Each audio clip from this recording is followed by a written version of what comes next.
In a peaceful village, a boy named Lloyd constantly fails to catch a rabbit. The rabbit always ends up beating him up instead, making his efforts look comically pathetic. His friend Shoma comes to help him. Although Shoma looks like a girl, he is actually a true friend whom Lloyd considers a brother. Once they defeat the troublesome rabbit, they head back to the village. As they walk, Lloyd, who is curious about the wider world, asks the well-traveled Shoma to describe it. In response, Shoma simply smiles and hands him a book of tales to show him what life is like beyond their home. Time passes. Lloyd grows older, and one day he enters a small cabin where he meets Maria Sammy, a witch who grants wishes in exchange for sacrifices. She offers him the chance to wish for anything, but Lloyd only asks for a place to stay. Insulted, Maria fumes until he reveals he is from the village of Kun. She is stunned, and when he produces a crystal orb that projects the mage Allah, Maria's own master, everything changes. Allah orders Maria to shelter Lloyd. She hates her master but cannot refuse, so she grudgingly gives Lloyd a room. That same night, Allah appears again,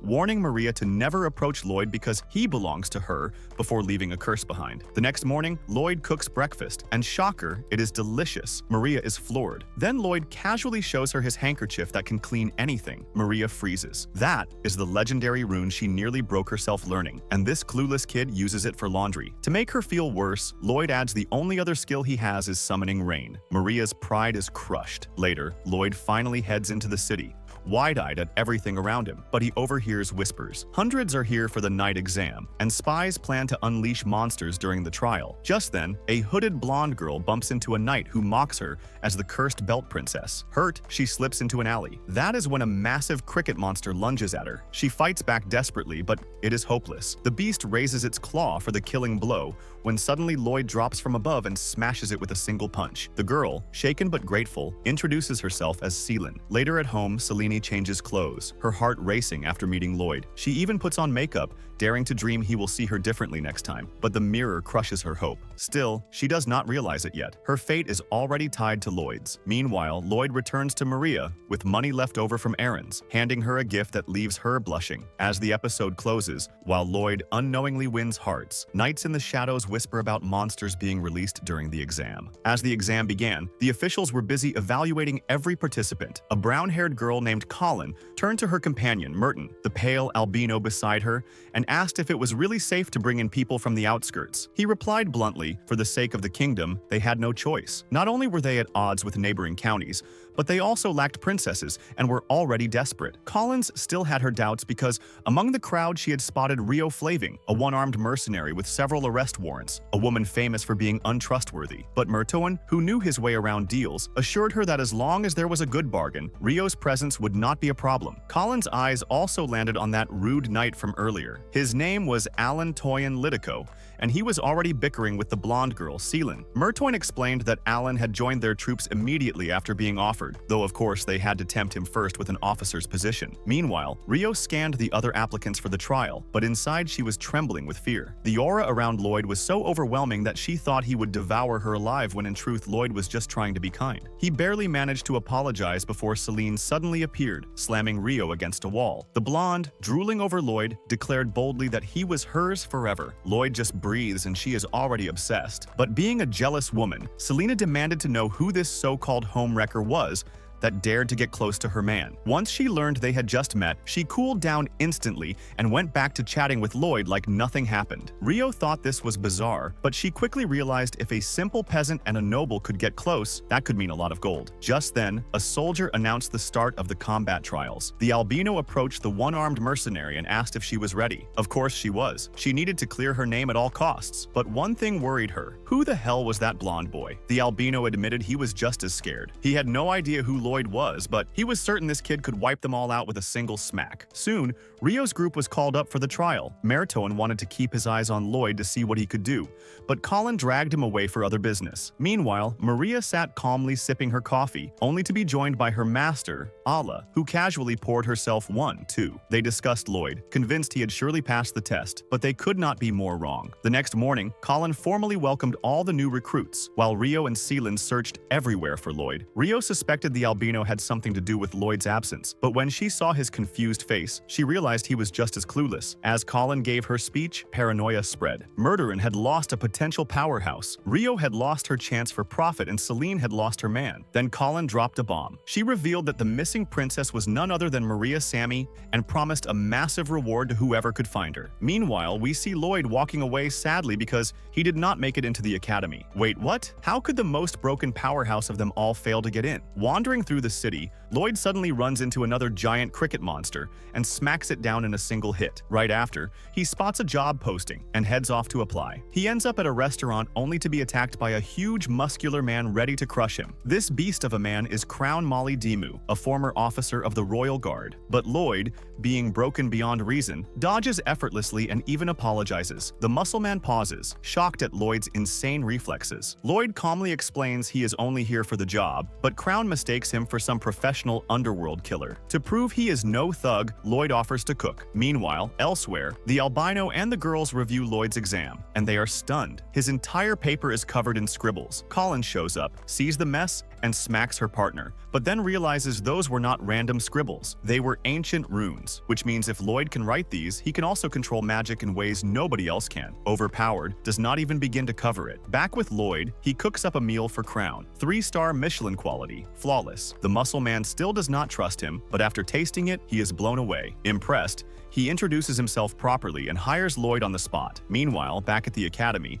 the short-tempered, brown-haired Colin complains she will not get to see Lloyd's full power. The blonde Celine promises no matter what, she will find the missing princess and demand Lloyd's admission as a reward. The dark-haired Rio quickly joins too, but only for money. Later, Lloyd returns to Maria and Ayla with the bad news. He did not make it into the academy. Both women are stunned. They were certain their boy would pass, but Lloyd does not plan to give up. He politely asks Maria to let him stay until he can take the exam again. Ayla hates the idea, but she cannot say no to her beloved man, so she agrees. Now, she also stays close, clinging to Lloyd. Literally, the boy does not even try, and girls rain on him from every direction. Jealousy levels off the charts. Maria then asks her master if she herself could end the threat looming over the kingdom. Ayla, sensing her serious tone, asks how bad the situation is. Maria explains, the king of Asami is itching for war, not because he wants to, but because someone is controlling him, and they plan to use the upcoming national festival as the excuse with foreign leaders gathered to launch war against Kyo. Maria is determined to stop it,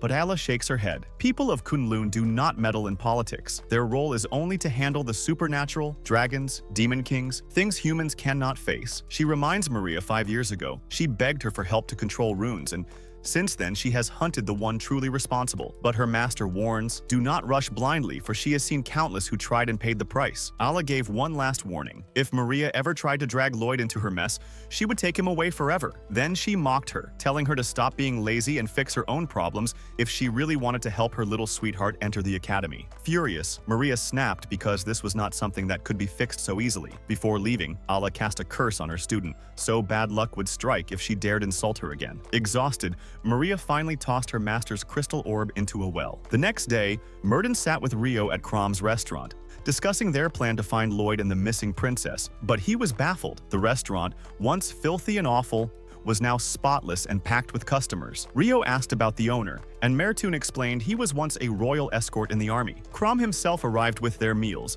leaving them both stunned. The food looked divine. They devoured it in seconds. And when Merdefan asked how Crom cooked something so perfect, the man revealed he had hired a new chef. Rio scoffed, asking who would want to work with such a brute. Just then, Lloyd appeared carrying another tray. Both froze, jaws dropping. They had found him. Merdefan immediately threatened Crom, demanding to know how he had trapped Lloyd as his employee, and if he truly understood the boy's power. Crom admitted he was fully aware and terrified that one day Lloyd might crush him. Meanwhile, Lloyd stepped outside to burn the trash, but spotted Maria slipping into an alley. Hearing soldiers whisper about a fight there, he decided to follow. Elsewhere, Selen faced Alan Toyin Litico, who was furious that her reckless behavior was staining the nobility's reputation. Wanting to preserve his rich boy privileges, he challenged her to a duel. Alan's attack was blindingly fast, leaving Selen reeling until her cursed belt suddenly shielded her and disarmed him. The crowd gasped in shock while Selen believed it was all thanks to her beloved Lloyd. And right on cue, Lloyd arrived, leaving Selen blushing hard. She rushed to his side,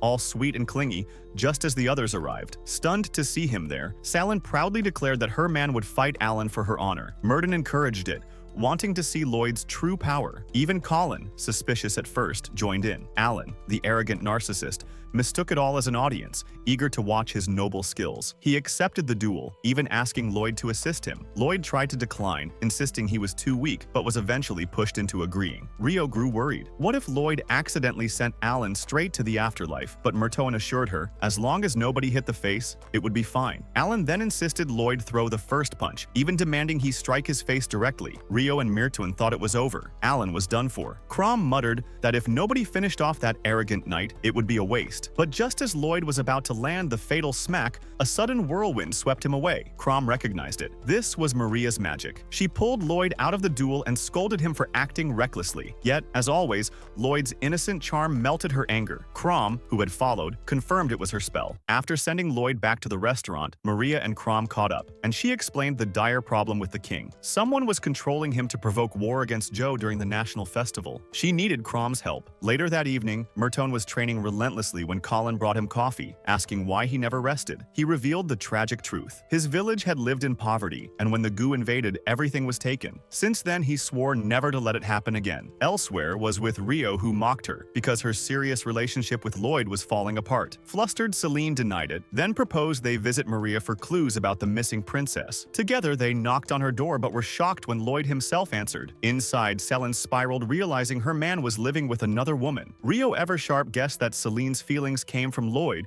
freeing her from her curse. Lloyd treated them politely, but Maria nearly fainted seeing unexpected visitors, especially Celine glaring with jealousy. Lloyd explained the girls wanted help. Rio handed Maria a photo, asking if she knew the missing princess. Maria grew nervous, insisting she knew nothing, but Rio had never said the word princess. The witch's nerves worsened. Rio analyzed her carefully, noticing her uncanny resemblance. Celine, tears in her eyes, suddenly blurted out an emotional question. Seeing her pain, Maria realized her choice to abandon her responsibilities had only hurt her people. She decided to confess her true identity, but Celine was not asking about that. She just wanted to know if her cake had not been stolen. Rio, on the other hand, was thrilled. They had found the princess at last. Maria tried to deny it, but the truth was obvious. She offered an exchange, information about the princess in return for knowledge about the royal family and the kingdom. Rio, clever as always, refused unless Maria revealed her true self. At that moment, Lloyd stepped in, proudly declaring he had figured it out too. But of course, he was wrong. He believed Maria was this protector of the kingdom. Maria rolled with it, claiming that title. Lloyd's eyes lit up. He begged her to let him help save the kingdom.